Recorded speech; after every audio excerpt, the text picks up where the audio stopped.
Back to my fitness blog. I hope आप सब अच्छे हो गए। इसमें बहुत अच्छी हूँ और आज है दिवाली का डे सेकंड, लास्ट डे है। आई होप आप लोगों के घर में सबके सेलिब्रेशन अच्छे से हुए होंगे। मेरी तो बहुत अच्छी हो गई गाइस। मुझे लग रहा था पहले नहीं होगा बट बहुत अच्छी हो गई। तो आज का टॉपिक गाइस मैं बता देती हूँ। आज का टॉपिक रहेगा एससेल से रिलेटेड और how to clear interview in Excel. आपको पता है अब बल्क में हायरिंग होने वाली है, तो मैं सोचे पहले इस पर ब्लॉग शूट कर देती हूँ। आप लोग को हेल्प भी हो जाएगा और फिर इंटरव्यू देने में आसानी भी होगी। तो गाइस ऑनबोर्डिंग से अपडेट मैं दे दूँगी थोड़ा बहुत। और अब आपको पता है ऑलमोस्ट फेस्टिवल ख़त्म हो गए हैं, तो ऑनबोर्डिंग अब स्टार्ट होने वाली है, बल्क में होगी। सो बी रेडी गाइस और बी स्ट्रॉन्ग, क्योंकि आपको इसमें स्ट्रॉन्ग होने की बहुत ज़रूरत है और बहुत टाइम से आप लोग वेट किया, अब आप लोग का वो टाइम ख़त्म होने वाला है। तो गाइज़ जो लोग नए हैं मेरे चैनल पे please do like share subscribe कर देना, बेल आइकन दबाना ताकि आपको नोटिफिकेशन मिलते रहे। तो चलिए स्टार्ट करते हैं हाउ टू क्लियर इंटरव्यू। आज मैं 2 स्टेप पे वो करूँगी वर्क। पहला स्टेप तो ये है कि आप फ्रेशर्स के लिए इंटरव्यू कैसे क्लियर करना है। सेकंड, एक्सपीरियंस के लिए क्या क्या पूछा जा सकता है, क्योंकि ये 2 बहुत इंपॉर्टेंट होता है। अगर मैं फ्रेशर्स के लिए बताऊँ तो फिर एक्सपीरियंस वालों का आता है, और एक्सपीरियंस वालों बताऊँ तो फिर फ्रेशर्स वालों का आता है। तो ये 2 इंपॉर्टेंट है गाइस। उससे पहले स्टार्ट करने से पहले मैं एक चीज़ बताऊँगी, जिन्होंने मुझे इंस्टाग्राम पे फॉलो नहीं किया, यूट्यूब पे तो कर लिया है, फेसबुक पे नहीं किया, तो जाके फटाफट गाइस फॉलो कर लो। और इंस्टाग्राम पे मेरी अच्छी अच्छी वीडियोस आती है। कल की दिवाली की सारी रील इंस्टाग्राम पे आई है, तो वहाँ पे जाके फॉलो कर लो। और गाइस एक चीज़ और मैं बताना चाह रही थी कि आप लोग देख रहे हो कि मेरा चैनल फिटनेस से रिलेटेड है और मैं छठ पूजा का डाल रही हूँ। तो ये आप लोग सोच रहे हो ऐसा क्यों? देखो, मैं छठ पूजा से बहुत कहते हैं ना दिल से जुड़ी हुई हूँ और आई नो फिटनेस से रिलेटेड है, बट मुझे बहुत पसंद है, इसलिए ये चीज़ें डाल रही हूँ। तो प्लीज़ आप लोग उस वीडियो को देखो, इग्नोर मत करो। आप लोग जो लोग बिहार से, तो उन्हें पता है कि क्या इंपॉर्टेंस है इसकी। जो लोग इस साइड से हैं तो उन्हें थोड़ा बहुत नहीं पता है। सो डैट्स वाई इसलिए मैं डालती हूँ। और छठ पूजा भी आने वाली है, नेक्स्ट वीक है, तो नेक्स्ट वीक मैं आपको बताऊंगी महत्व क्या है छठ पूजा की, क्यों किया जाता है छठ पूजा और इसका मतलब होता क्या है, सब डिटेल में बताऊंगी। ये 4 डेज़ का फेस्टिवल होता है, तो इसके लिए नेक्स्ट ब्लॉग में। और गाइस अभी जो आने वाले ब्लॉग हैं मेरे, सारे एसएल से रिलेटेड ही ब्लॉग रहेंगे। सारे ब्लॉग मतलब मीन्स जो भी आप लोग को हायरिंग है, ऑनबोर्डिंग है, जितना मैसेज कर रखे हो सब आएगा। तो पहले चलिए थोड़ा सा ऑनबोर्डिंग पे अपडेट दे देते हैं, फिर इंटरव्यू पे फोकस करेंगे। तो गाइज़ ऑनबोर्डिंग का अपडेट देखो, मैं आप लोग को बता दूँ, अब फेस्टिवल ऑलमोस्ट ख़त्म हो गए हैं सारे, तो अब बल्क में हायरिंग होनी भी चाहिए और ऑनबोर्डिंग भी जिनका पेंडिंग है उनका भी हो जाएगा। बट उससे पहले मैं हर एक ब्लॉग में बोलती आई हूँ, बिजी भी कम, अगर बिजी अभी पटाखे फोड़ रहे हो, अगर बिजी भी स्टक है कहीं पे भी किसी भी फील्ड पे, तो इसलिए आप लोग की ऑनबोर्डिंग नहीं कंप्लीट होगी। और अभी मेरे पास टाइम है, तो मैं आप लोग के जितने भी मैसेज हैं, कमेंट्स हैं, मैं सबका रिप्लाई कर दूँगी। और लिंक्डइन के लिंक मेरे इस चैनल में है, मतलब इस ब्लॉग में है, तो आप लोग वहाँ पे जाकर मुझे फॉलो करके मैसेज, कोई भी इन्फॉर्मेशन हो, कुछ भी पूछ सकते हो। तो बस यही बताना चाहूँगी गाइस, आप लोग ऐसे ही सपोर्ट करते रहो, प्यार करते रहो, और कुछ नहीं। आपके सपोर्ट की वजह से यहाँ तक पहुँचे हैं, डेफिनेटली आगे भी जाएंगे बहुत जल्द। थोड़ा यहाँ वॉइस आ रहा था, मैं सोची नीचे तो डेली ब्लॉग शूट करती हूँ, थोड़ा सा ऊपर कर लेती हूँ आज, तो बस डेट्स वाई इसलिए कर लिया। बट प्लीज़ गाइस सपोर्ट में। अभी बज रहे हैं यहाँ पे 6 बजने वाले हैं, तो मेरा ब्लॉग अपलोड हो गया दिवाली का, जाके चेक कर लेना आप लोग जो नहीं देखे होंगे। ये नेक्स्ट ब्लॉग कल के ब्लॉग में पता चलेगा आपको।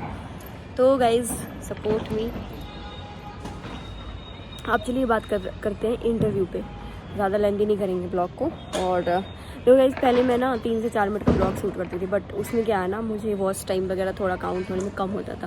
बट अब मुझे थोड़ा 7-8 मिनट का ब्लॉग शूट करना पड़ेगा, तो प्लीज़ स्किप मत करना, देखते रहना कंटिन्यू। और देखो मैं बता रही हूँ इंटरव्यूज़, अगर आप फ्रेशर्स हो, 12th पास हो, या फिर कोई भी ग्रेजुएशन है, एनी टेक्निकल नॉन टेक्निकल, तो आपको कैसे क्लियर करना है इंटरव्यू, क्या क्वेश्चन पूछे जाते हैं, बेसिकली इंटरव्यू में क्वेश्चन होता क्या है, इंटरव्यू क्या पूछते हैं। देखो फर्स्ट आपका रिज्यूमे बहुत वेल एंड गुड होना चाहिए। रिज्यूमे में वही होनी चाहिए जो आपको आता है। बहुत लोग क्या करते हैं रिज्यूमे में, मतलब इधर उधर की बातें ऐड कर रखते हैं बहुत सारी, मैंने ये कर रखा, मैंने वो कर रखा, बट जब इंटरव्यूअर पूछता है तो उस टाइम वो मतलब फंस जाता है कि ये तो इसे नहीं आ रहा है। ये चीज़ पहले नहीं थी, पहले जब मैं इंटरव्यू दी थी तो मेरे टाइम में नहीं था, मेरे टाइम में कुछ भी मतलब ऐड कर टाइम में ये सब नहीं था। मैं भी रिज्यूमे में बहुत कुछ ऐड कर रखी थी, मुझे ये लैंग्वेज आती है, जैसे लैंग्वेज होता है ना, फिलीपींस लैंग्वेज होती है, फिर मैथली लैंग्वेज होती है, फिर आपको जर्मन लैंग्वेज होती है, बहुत लोग ये लैंग्वेज भी सीखते हैं। तो मैं ऐड कर रखी थी, तो फिर उस टाइम नहीं था। बट अब क्या है ना, अब हर इंसान जैसे टेक्नोलॉजी एक्टिव होते जा रही है ना, वैसे इंसान का माइंड भी एक्टिव होते जा रहा है। अब वो क्या करते हैं ना, अगर बंदे को निकालना हो या फिर बंदा क्लियर नहीं कर पाए तो वो डायरेक्ट क्वेश्चन पूछते हैं उनके रिज्यूमे से, उनके ही रिज्यूमे से पूछ के उन्हें ही फंसा देते हैं। तो ये चीज़ बहुत इंपॉर्टेंट है, ये फ्रेशर्स और नॉन फ्रेशर्स बोथ के लिए गाइस। तो आप अपने रिज्यूमे वही, ये देखो बहुत इंपॉर्टेंट चीज़ मैं आपको बता रही हूँ, कोई नहीं बताएगा ये, अपने रिज्यूमे में वही ऐड करना जो आपको आता हो और फिर जितना आपके पास नॉलेज हो, चाहे वो टेक्निकल हो या नॉन टेक्निकल हो। ये हो गया फर्स्ट स्टेप। सेकेंड स्टेप, आप जिस भी कंपनी के लिए अप्लाई करोगे, कोई भी हो, MBA हो, कोई भी ग्रेजुएशन, देखो मैं हमेशा कहती हूँ कोई भी ग्रेजुएशन, किसी भी फील्ड के लिए अप्लाई करोगे, किसी भी कंपनी के लिए अप्लाई करोगे तो आपको उस कंपनी के बारे में रीड करके जाना पड़ेगा। मतलब थोड़ा बहुत ब्रीफ लेके आप क्यों ज्वाइन करना चाहते हो कंपनी, आपके लिए आप यही कंपनी क्यों स्विच किए, मतलब ऐसा क्वेश्चन ये पूछते हैं। इससे रिलेटेड 2 क्वेश्चन होता है, कंपनी के बारे में क्या जानते हो, ये कंपनी आपने क्यों चूज़ किया, और आपको और कोई बेटर कंपनी क्यों नहीं लगा। आपको वो कंपेरिजन भी देते हैं किसी से, TCS SCL, ठीक है। तो आप वो अपने अकॉर्डिंग देख लेना आंसर। ये सब जो आंसर गूगल पे ऑलरेडी पड़ा है, यूट्यूब पे भी है, मैं इतने बताने लगी तो बहुत डिटेल हो जाएगा, इसलिए आप सर्च कर सकते हो अपने अकॉर्डिंग, ठीक है। थर्ड क्वेश्चन आपका जो भी होगा, देखो टोटल इंटरव्यू का राउंड 3 होता है, first round, second round, third round. First round में आपका रिज्यूमे से क्वेश्चन हो जाएगा, सेकंड राउंड आपका जो भी होगा technical non technical, third round HR round, उसके बाद क्लियर। और एक SL में एक SL में गाइस इंपॉर्टेंट चीज़ ये है कि वर्सन टेस्ट बहुत होती है। वर्सन टेस्ट मतलब आपको कॉम्स चेक करने के लिए, कॉम्स बहुत इंपॉर्टेंट है।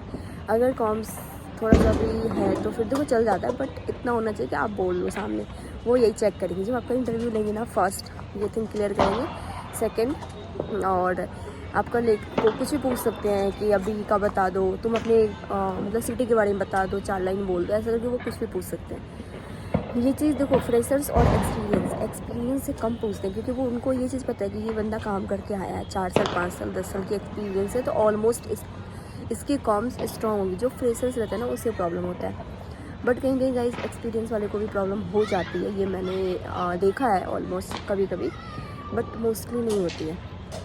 तो देखो ये तो इंटरव्यू का राउंड हो गया, ये मैं SL का बता रही हूँ, और अदर कंपनी में भी सेम होता है, डिफरेंट कुछ भी नहीं होता है। अब वर्सन टेस्ट आपको TCS में मैंडेटरी कर दिया है, SCL में तो है ही, फिर आपको विप्रो में भी हो रहा है थिंक, तो ऑलमोस्ट जितनी भी ये अच्छी कंपनियाँ हैं सब में हो रही है। आपका ये क्लियर हो गया।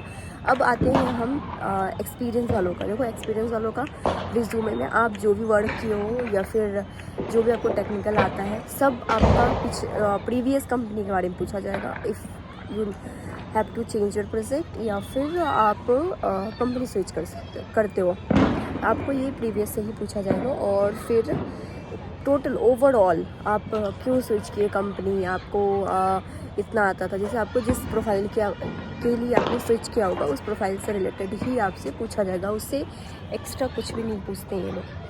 तो उसमें भी आप लोग का भी 3 राउंड होगा, ऐसा नहीं कि 2 ही राउंड होगी, 3 राउंड होगी उसमें भी। सो 3 राउंड में आपसे भी फर्स्ट इंटरव्यू राउंड, सेकेंड नहीं, एक्सपीरियंस वालों गाइस 2 ही राउंड होता है, एक HR राउंड, और HR राउंड नहीं, एक इंटरव्यू राउंड और एक मैनेजरिंग राउंड, बस 2 राउंड होगा, आप सेलेक्ट हो जाओगे। तो ये था और क्वेश्चन का ज़्यादा कुछ भी नहीं। और हाँ गाइस, दो चीज़ इंपॉर्टेंट है जो मैं आपको अभी बताने वाली हूँ। एक कॉन्फिडेंस, आप बहुत लोग क्या करना घबरा जाता है, जो आता भी है नहीं बोल पाता है, तो कॉन्फिडेंस होना बहुत ज़रूरी है। अगर आपका कॉन्फिडेंस लो हो गया तो आप फिर वो वहीं पे निकाल देते हैं, तो कॉन्फिडेंस हाई होनी चाहिए। और अगर आप L1 प्रोफाइल से L2 प्रोफाइल के लिए स्विच करते हो फॉर एक्सपीरियंस, तो आपसे सारा L2 का पूछा जाएगा, नॉट L1 का।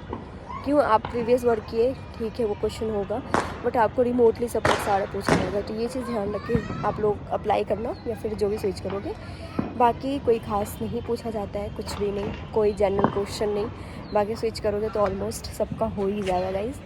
बट अपने अंदर कॉन्फिडेंस, एक कॉम्स, सेकेंड अपना रिज्यूमे वेल एंड गुड। और देखो आपकी बोलने की तरीका और फिर प्रोफेशनली आपको स्ट्रॉन्ग होना पड़ेगा, तभी आप ये कर पाओगे। ये चीज़ बहुत फेस करते हैं। तो आई होप आप लोग को ब्लॉग अच्छा लगा, तो please do like share subscribe.